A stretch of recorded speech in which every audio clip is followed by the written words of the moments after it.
Bharatiya reserve bank of India.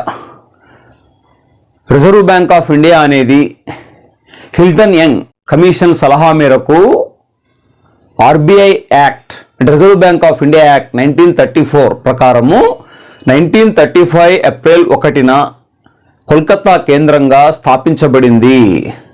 ఆ తర్వాత దీని ప్రధాన కార్యాలయాన్ని 1937లో ముంబైకి మార్చడం జరిగింది. మనకు స్వాతంత్రం లభించిన తర్వాత జనవరి 1, 1949న రిజర్వ్ బ్యాంక్ ఆఫ్ ఇండియాని జాతీయం అంటే నేషనలైజ్డ్ చేయడం జరిగింది. రిజర్వ్ బ్యాంక్ ఏర్పడినప్పుడు 1935లో ఆ బ్యాంకుకు మొట్టమొదట బ్రిటిష్ గవర్నర్గా పనిచేసిన వ్యక్తి సర్ ఆస్బర్న్ స్మిత్. ఆ తర్వాత స్వాతంత్రం లభించినప్పుడు ఆ సమయంలో పనిచేస్తున్నటువంటి మొట్టమొదటి భారతీయ గవర్నర్ ఆయనే.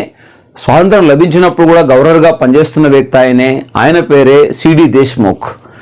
దుర్గాబాయ్ దేశ్ముఖ్ యొక్క భర్త సివిల్ సర్వెంట్ అయినటువంటి సిడి దేశ్ముఖ్ రిజర్వ్ బ్యాంకు గవర్నర్గా పనిచేసిన మొట్టమొదటి భారతీయుడు.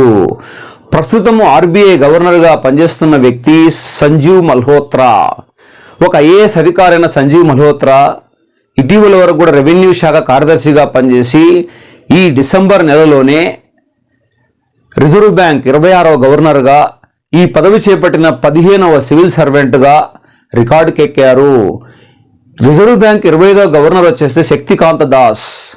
ఆయన కూడా ఒక సివిల్ సర్వెంటే. ఆయన తర్వాత ఇటీవల డిసెంబర్లోనే ఈ సంజీవ్ మల్హోత్రా రావడం జరిగింది. రిజర్వ్ బ్యాంక్ ఏర్పడక ముందు మన దేశంలో బ్యాంకులను నియంత్రించే బ్యాంకు పేరు ఇంపీరియల్ బ్యాంక్ ఆఫ్ ఇండియా. అంటే నేడు SBI state bank of India అనే ఒకప్పుడు ఇంపీరియల్ బ్యాంక్ ఆఫ్ ఇండియా పిలిచేవారు.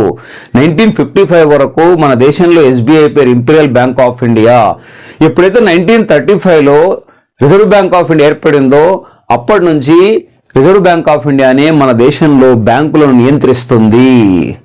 రిజర్వ్ బ్యాంక్ అనేది మన దేశంలో అపెక్స్ బ్యాంక్గా అంటే అత్యున్నత బ్యాంకుగా, సెంట్రల్ బ్యాంకుగా అంటే కేంద్ర బ్యాంకుగా, ఆ తర్వాత బ్యాంకర్స్ బ్యాంకుగా అంటే కేవలము బ్యాంకులు మాత్రమే తమ యొక్క అకౌంట్ను ఓపెన్ చేసుకోగలవు.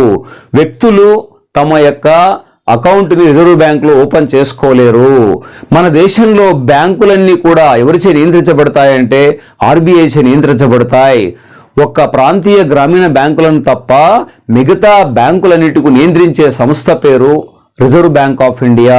ప్రాంతీయ బ్యాంకులను నియంత్రించడానికి భారతదేశంలో 1982లో శివరామన్ కమిటీ సలహా మేరకు NABARD national bank for agriculture and rural development 1982లో ఏర్పాటు చేయడం జరిగింది.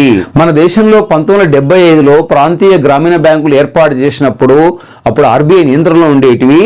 కానీ 82 నుంచి ప్రాంతీయ గ్రామీణ బ్యాంకులను ఆర్ఆర్బీలను ఎవరు నియంత్రిస్తున్నారంటే national bank for agriculture and rural development అంటే నాబార్డ్ నియంత్రిస్తుంది.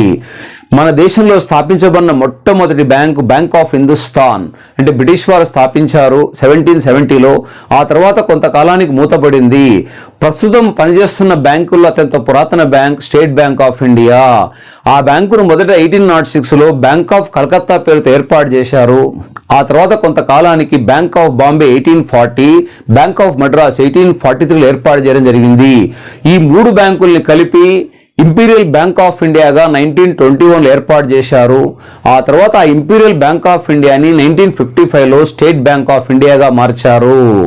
భారతదేశంలో జాతీయం చేయబడ్డ మొట్టమొదటి వాణిజ్య bank state bank of India. State bank of ఇండియాని 1955లో జాతీయం చేయడం జరిగింది.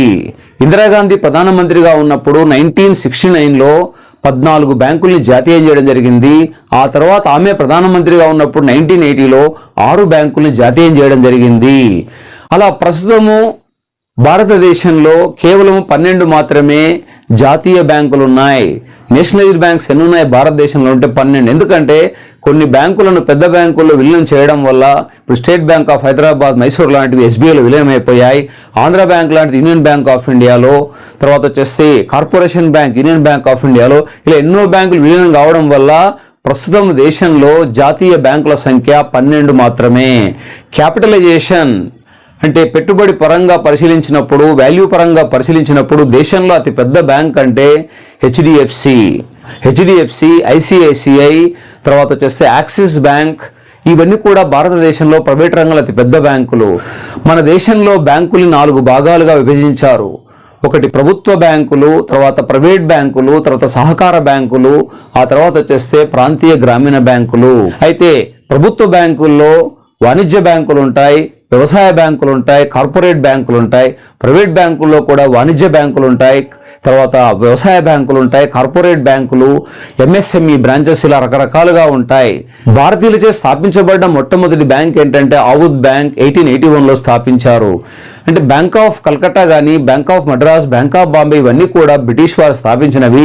మన భారతీయులచే స్థాపించబడిన మొట్టమొదటి బ్యాంక్ ఏంటంటే ఆవుద్ కమర్షియల్ బ్యాంక్. తర్వాత కాలంలో అది క్లోజ్ అయిపోయింది. ఒకే పేరుతో పనిచేస్తున్న అత్యంత పురాతనమైన బ్యాంక్ ఏంటంటే పంజాబ్ నేషనల్ బ్యాంక్. అంటే అది ఏర్పాటు చేసినప్పటి నుంచి ఇప్పటిదాకా దాని పేరును మార్చలేదు. దానికన్నా పురాతనమైనది ఎస్బీఐ అయినప్పటికీ ఎస్బీఐ పేరుని మార్చారు. అంతకుముందు ఇంపీరియల్ బ్యాంక్ ఆఫ్ ఇండియా, ముందు బ్యాంక్ ఆఫ్ కల్కట్టా ఉన్నాయి. కాబట్టి ఒకే పేరుతో పనిచేస్తున్న అత్యంత పురాతనమైన బ్యాంక్ ఏంటంటే that is Punjab national bank.